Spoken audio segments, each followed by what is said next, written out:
Thank you, Mr. Chairman. Obviously, North Dakota is no stranger to disaster.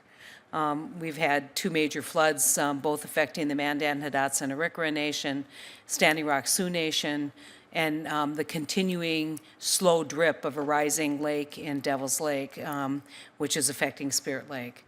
And so a lot of these issues continue to provide unique challenges to Indian people and to my tribes in North Dakota. And it's hard for those of us who have seen kind of the state side of this and the local, whether it's community development block grants, whether it is SBA loans, whether it is those kinds of tools that FEMA routinely uses to help in recovery.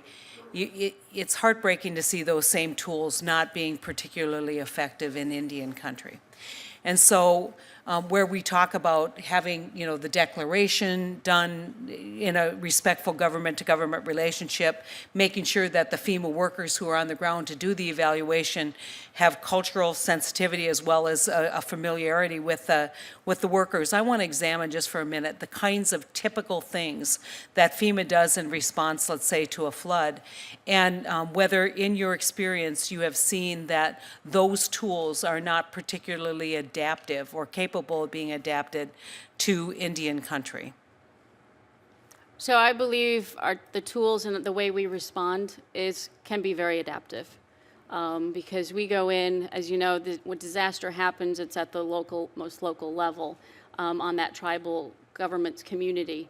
So as they're responding and as they need assistance and come up through FEMA, through our regions, to be able to get that extra assistance to make that call. And that's why I encourage and ask all of you to assist us to make sure to get the word out so that each one of the tribal leaders understand who the regional administrator is that they can work with, and to be out there. So as there's needs that are needed, such as if you need assistance through a mission assignment to the Corps of Engineers, a lot of flood fighting that happens up in North Dakota area where the tribes are impacted, to be able to get that type of assistance, they would come in through our regional administrator to ask for that, and we were able to get that out there. I'd like you to focus not just on a flood fight or on the immediacy of dealing with the emergency, but recovery. So when it comes to recovery, the same types of assets are programs. Having the Sandy Recovery Improvement Act and being able to deal government to government has been the first key to that.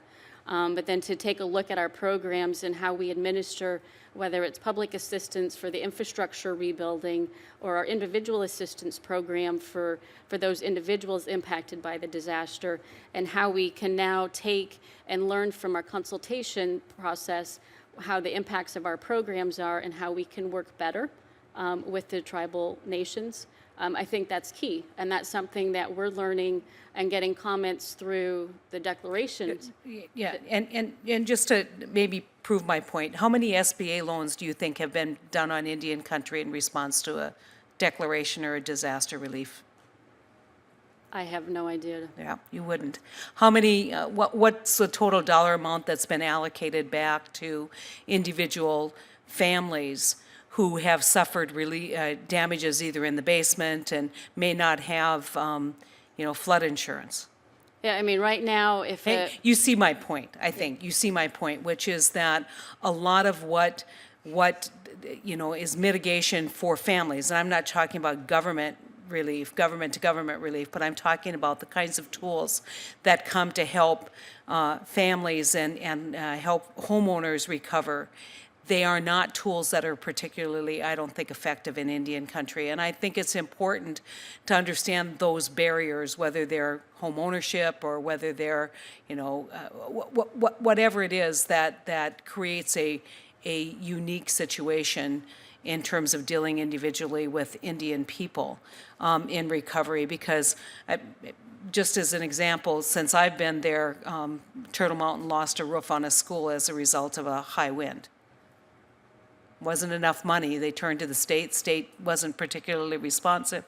They turned to us, and hopefully we got things taken care of. But there should be a program in place or a government-to-government relationship that you've established with the Turtle Mountain Band of Chippewa so that they have the understanding when this happens to their community, these are the kinds of assistance that can help. And I think one of the urging that in your consultation and in your discussion is to run through those programs that typically provide support in the event of a flood or an event of an emergency, and see how those have been deployed or if they've ever been deployed in Indian country, on tribal land, trust land, and then think broadly about how can we change the outcomes so that someone in Bismarck, North Dakota, who's within the jurisdiction of a disaster plan there's parity between that and Indian people living in Indian country.